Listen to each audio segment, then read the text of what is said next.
내 맘과 정성을 다하여서 주 너의 하나님을 사랑하라.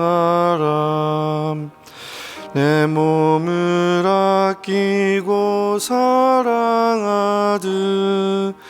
형제와 이웃을 사랑하라. 주께서 우리에게 명하시니 그 명령 따라서 살아가리.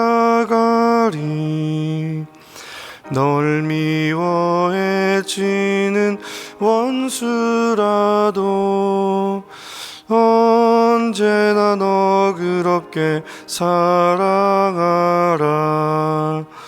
널 핍박하는 자 위에서도 신실한 마음으로 복을 빌라. 명하시니 그 명령 따라서 살아가리. 나 항상 주님을 멀리하고 형제를 사랑하지 못하였다. 이러한 죄인을 사랑하사 주께서 몸 버려 죽으셨다.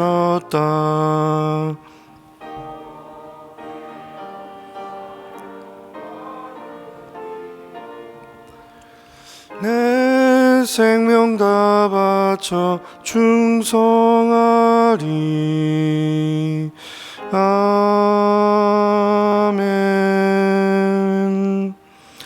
오늘 이 시간 우리에게 주신 하나님 말씀은 마태복음 13장 1절부터 17절까지 말씀입니다.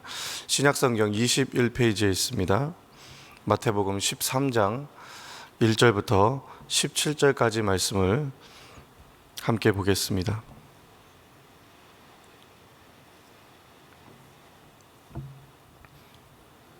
우리 13장 1절부터 17절까지 함께 말씀을 받들어 읽겠습니다. 그날 예수께서 집에서 나가사 바닷가에 앉으심에 큰 무리가 그에게로 모여들거늘 예수께서 배에 올라 앉으시고 온 무리는 해변에 서 있더니 예수께서 비유로 여러 가지를 그들에게 말씀하여 이르시되 씨를 뿌리는 자가 뿌리러 나가서 뿌릴새 덜어는 길가에 떨어짐에 새들이 와서 먹어버렸고 덜어는 흙이 얕은 돌밭에 떨어짐에 흙이 깊지 아니하므로 곧 싹이 나오나 해가 돋은 후에 타서 뿌리가 없으므로 말랐고 덜어는 가시떨기 위에 떨어짐에 가시가 자라서 기운을 막았고 덜어는 좋은 땅에 떨어짐에 어떤 것은 100배 어떤 것은 60배 어떤 것은 30배의 결실을 하였느니라. 귀 있는 자는 들으라 하시니라. 제자들이 예수께 나와 이르되 어찌하여 그들에게 비유로 말씀하시나이까? 대답하여 이르시되 천국의 비밀을 아는 것이 너희에게는 허락되었으나 그들에게는 아니 되었나니 무릇 있는 자는 받아 넉넉하게 되되 없는 자는 그 있는 것도 빼앗기리라. 그러므로 내가 그들에게 비유로 말하는 것은 그들이 보아도 보지 못하며 들어도 듣지 못하며 깨닫지 못함이니라. 이사야의 예언이 그들에게 이루어졌으니 일렀을 때 너희가 듣기는 들어도 깨닫지 못할 것이요 보기는 보아도 알지 못하리라. 이 백성들의 마음이 완악하여져서 그 귀는 듣기에 둔하고 눈은 감았으니 이는 눈으로 보고 귀로 듣고 마음으로 깨달아 돌이켜 내게 고침을 받을까 두려워함이라 하였느니라. 그러나 너희의 눈은 봄으로 너희 귀는 들음으로 복이 있도다. 내가 진실로 너희에게 이르노니 많은 선지자와 의인이 너희가 보는 것들을 보고자 하여도 보지 못하였고 너희가 듣는 것들을 듣고자 하여도 듣지 못하였느니라. 아멘. 오늘도 예배 자리로 인도해 주신 우리 하나님께 감사드리고 이 시간 말씀을 깨닫는 은혜와 또 기도의 응답이 있기를 주님의 이름으로 축복합니다.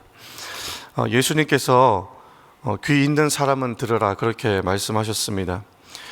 여러분, 세상에 귀가 없는 사람이 있을까요? 당연히 없습니다. 아무도 없죠. 하지만 눈이 있어도 보지 못하고 또 귀가 있어도 듣지 못하는 사람이 있습니다. 예수님의 비유는 그렇게 모두에게 드러나 있지만 또 동시에 감추어져 있는 비유로 하나님의 나라의 비밀에 대해서 말씀하고 계십니다. 예수님의 비유는 도덕적으로 또 영적으로 교훈을 가르치기 위해서 이야기를 유비적인 것을 통해서 진리를 전달하는 수단으로 사용하셨습니다. 예수님의 비유는 서로 다른 사람에게 서로 다른 결과를 가져오는 어떤 신비가 좀 담겨져 있습니다. 다시 말하면 예수님이 말씀하시는 비유들을 통해서 많은 무리들에게는 진리를 숨기시는 반면에 동시에 그 비유를 통해서 제자들에게는 진리를 발견하게 그렇게 하십니다. 예수님은 제자들에게는 천국의 비밀을 아는 것이 허락되었다 그렇게 말씀하셨고, 제자들에게 천국의 비밀을 가르쳐 주시기 위해서 비유를 사용하십니다. 오늘 예수님께서 말씀하신 비유는 다음과 같은데요, 3절과 9절 말씀을 다시 한번 보겠습니다. 예수께서 비유로 여러 가지를 그들에게 말씀하여 이르시되, 씨를 뿌리는 자가 뿌리러 나가서 뿌릴새 덜어는 길가에 떨어짐에 새들이 와서 먹어버렸고, 덜어는 흙이 얕은 돌밭에 떨어짐에 흙이 깊지 아니하므로 곧 싹이 나오나, 해가 돋은 후에 타서 뿌리가 없어짐으로 말랐고, 덜어는 가시떨기 위에 떨어짐에 가시가 자라서 기운을 막았고, 덜어는 좋은 땅에 떨어짐에 어떤 것은 100배, 어떤 것은 60배, 어떤 것은 30배의 결실을 하였느니라. 귀 있는 자는 들으라 하시니라. 아멘. 이 본문에서 등장하는 비유는 우리가 많이 들어보셨던 그런 이야기인데, 이 비유는 우리가 두 가지로 해석이 될 수가 있습니다. 첫 번째는 우리가 일반적으로 알고 있고 또 성경에 설명이 되어 있는 그 내용이죠. 말씀이 뿌려질 때 말씀을 받는 사람의 마음밭이 얼마나 중요한지를 알게 하시는 비유의 말씀입니다. 우리가 일반적으로 다 이렇게 알고 있는 그 비유이죠. 말씀을 받을 때 우리 마음이 옥토가 돼서 순수한 마음과 믿음으로 받아야 말씀이 우리 삶에 깊이 뿌리내리고 열매 맺는다라는 청중들을 향한 비유입니다. 또 다른 하나는 순전히 예수님을 따르고 복음을 전하는 일에 부름받은 제자들을 향해서 주시는 비유입니다. 제자들은 하나님의 나라를 위해서 열심히 말씀의 씨앗을 뿌리죠. 파종하는 사람이 되어서 말씀을 열심히 뿌립니다.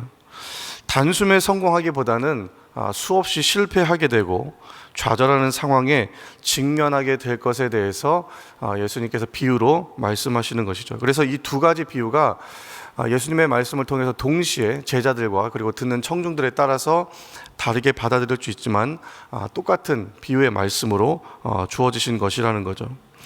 낙심하지 않고 말씀을 열심히 뿌렸을 때 복음이라는 것은 그 복음이라는 씨앗 자체가 능력이 있기 때문에 좋은 땅을 만나기만 하면 그 복음의 능력이 30배 또 60배 100배의 열매를 거두게 되기도 한다. 그렇게 제자들에게 말씀을 뿌릴 때 지치지 않고 피곤치 않고 낙심하지 않고 말씀을 뿌려야 한다는 것을 비유로 말씀해 주신 것이죠. 당시에 이스라엘 사람들이 파종을 하는 방법이 두 가지가 있었다고 합니다. 첫 번째는 언덕 아래에서 씨앗을 바람에 날리면서 한 번에 이렇게 흩어뿌리는 방법이죠. 그리고 두 번째는 나귀의 등에다가 씨앗 자루를 실어 놓고 구멍을 뚫은 다음에 나귀가 돌아다니면서 그것을 흘려서 씨를 뿌리는 두 가지의 파종 방법이 있었다고 합니다. 우리나라 입장에서 본다면 우리나라하고는 굉장히 다른 파종 방법이죠. 어떻게 보면 우리나라 입장에서 볼 때는 굉장히 낭비 같은 그런 방법입니다. 당시 이스라엘은 밭과 길의 이 구분이 명확하지 않았기 때문에 밭 사이로 사람들이 지나다녀서 길이 생기는 경우가 있었다고 합니다. 또 팔레스타인 땅은 돌이 많아서 밑에는 돌밭이고 겉에만 흙으로 살짝 덮인 그런 땅이 많이 있었다고 합니다. 그래서 겉으로는 보이지 않지만 땅 속에 가시나무의 잔뿌리가 남아있는 땅도 굉장히 많이 있었다고 해요. 이런 이유들로 인해서 씨앗이 길가나 또 돌밭이나 가시덤불 위에 뿌려지게 되었고, 보통 농부가 뿌린 씨앗 중에 상당히 많은 거의 한 4분의 3 정도가 소실되고 낭비되는 그런 경우가 많이 있었다고 합니다.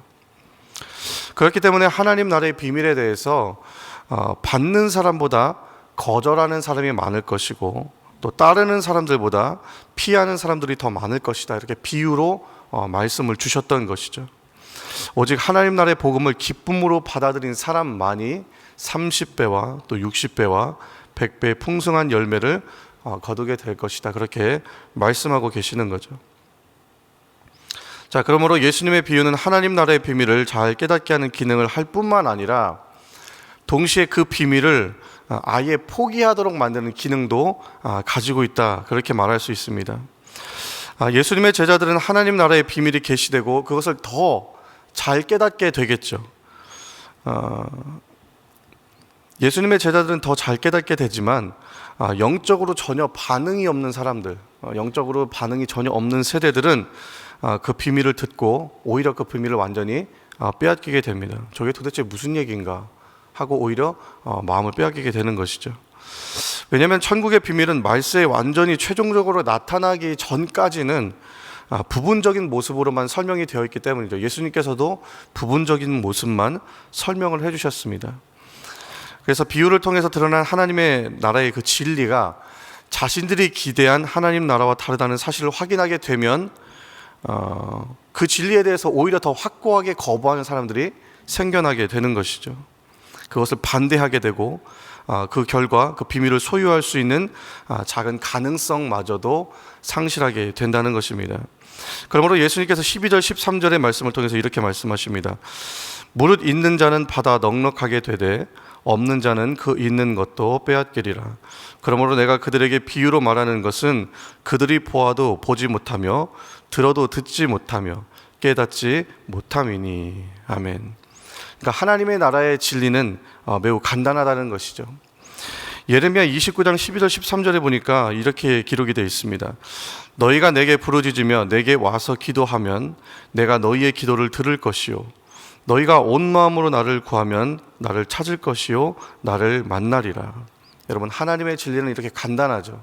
우리가 전심으로 하나님을 찾고 하나님을 부르짖고 하나님을 구하면 하나님을 찾게 되고, 전심으로 기도하면 우리 하나님이 들어주시고 하나님을 찾게 되면 하나님은 만나주신다. 온 마음으로 하나님을 구할 때 하나님은 만나주신다. 그렇게 말씀하십니다. 그러므로 있는 자는 더욱 넉넉하게 될 것이고 간절히 찾고 구하는 사람은 하나님을 만나는 것, 이것이 하늘나라의 비밀인 것이죠. 여러분, 우리의 신앙은 어떻게 보면 매우 복잡해 보이지만 또 때론 굉장히 단순합니다. 우리는 하나님께서 우리에게 보여주시는 것까지만 볼 수 있죠. 그리고 하나님께서 우리에게 깨닫게 해주시는 것까지만 깨달을 수 있습니다. 마치 양떼들이 자신의 목자가 인도해주는 곳까지만 갈 수 있는 것처럼 목자들은 자기 양떼를 자기가 가본 곳까지만 인도할 수 있다, 그렇게 이야기하잖아요. 마치 양떼들이 자신의 목자가 인도해 주는 곳까지만 갈 수 있는 것처럼 마찬가지로 우리는 우리의 예수님, 우리 목자 되신 예수님이 보여주시는 것까지, 또 우리에게 말씀해 주시는 것까지 우리는 듣고 깨달을 수 있습니다. 그러므로 우리가 영적인 근육은 항상 사용하면 더 사용할수록 그 힘이 증가될 것이고, 만약에 사용하지 않는다면 결국엔 그 능력이 상실하게 되는 것이죠. 다니엘은 하나님을 향해서 늘 마음이 민첩했다라고 성경이 기록을 하고 있습니다. 그 마음이 늘 하나님을 향해서 열려 있었고, 하나님이 어떤 마음을 가지고 계시고 어떤 생각을 가지고 계시는지에 대해서 굉장히 고민이 많았고 생각이 깊었죠. 그 늘 마음이 하나님을 향해서 열려 있었어요. 그래서 성경은 다니엘은 하나님을 향해 마음이 민첩했다, 그렇게 기록을 하고 있습니다. 그래서 하나님은 다니엘에게 아무도 알지 못하고 또 깨닫지도 못하는 그 놀라운 이상을 밤에 환상 중에 다니엘에게 은밀하게 알게 하셨다라고 다니엘서에 기록이 되어 있습니다. 예수님께서 복음을 전하실 때 처음에는 모두 다 알아듣게 설명하셨어요. 누구나 들을 수 있는 언어로, 누구나 들을 수 있도록 언제 어디서든 쉬운 언어로, 편한 말로 이야기하셨죠. 그리고 직설적으로 이야기하셨습니다. 그런데 여러분, 갈수록 어떻게 됩니까? 예수님께서 복음을 전하는 대상과 그리고 방법과 이런 것들이 많이 달라지죠. 말씀을 전할수록 그 말씀을 받아들이는 사람도 있지만 그 말씀을 배척하고 예수님에 대해서 시기하고 하나님의 아들인 그분을 오히려 욕하고 등 돌리는 사람들이 너무나 많아졌습니다. 예수님은 이제는 비유가 아니면 말씀하시지 않았다고 성경이 그렇게 기록을 하고 있죠. 점점 예수님께서 비유로 설명하시고 하늘나라에 대해서 이것을 감추시는 이유가 여러분 무엇일까요?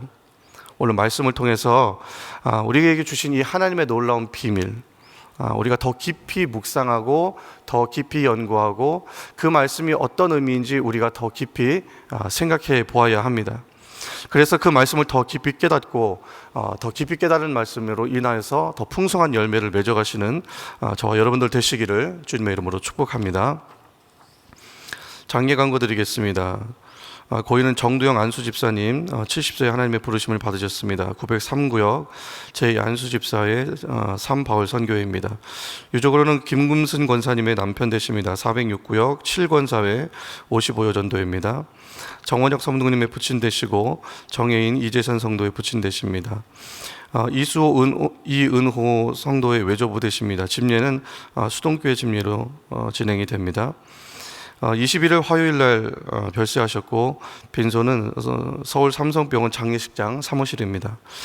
입관은 23일 목요일 1시 10분입니다. 방위에서 12시 40분, 장미에서 12시 10분에 출발합니다. 발인은 24일 금요일 오전 6시입니다. 방위에서 5시 20분, 장미에서 5시 30분에 출발합니다. 장지는 서울 충무공원이고요. 조문은 오늘 오후 1시부터 가능하다고 합니다. 슬픔 당한 가족들을 위해서 기도해 주시고 많이 참여해 주시기를 부탁드리겠습니다. 함께 기도하겠습니다. 언제나 좋으신 주님 참으로 감사합니다. 오늘 이 새벽도 우리를 말씀의 자리로 불러주셔서 하나님의 말씀을 듣고 또 깨닫게 하시니 참으로 감사를 드립니다.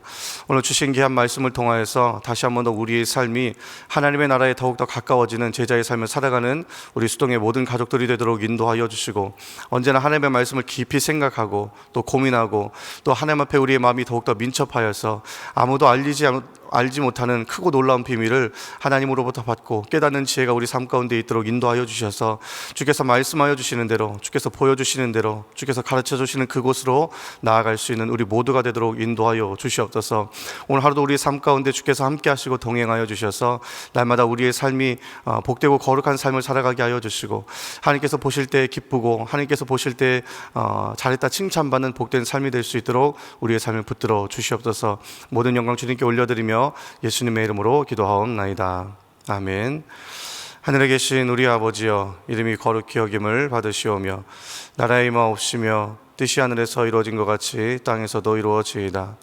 오늘날 우리에게 일용할 양식을 주옵시고 우리가 우리에게 죄 지은 자를 사하여 준 것 같이 우리의 죄를 사하여 주옵시고 우리를 시험에 들게 하지 마옵시고 다만 악에서 구하옵소서. 대개 나라와 권세와 영광이 아버지께 영원히 있사옵나이다. 아멘. 함께 기도하실 때 주신 말씀 생각하면서 기도하시고 또 개인의 기도 제목과 또 공동의 기도 제목이 있습니다. 나라와 민족과 교회를 위해서 기도해 주시고, 담임 목사님 영육간의 강건함을 위해서 기도해 주시고, 또 오늘 슬픔을 당한 가족을 위해서 기도해 주시고, 우리 주변에 어려움 당하고 연약한 지체들과 또 우리 공동체를 위해서 합심해서 같이 기도하도록 하겠습니다.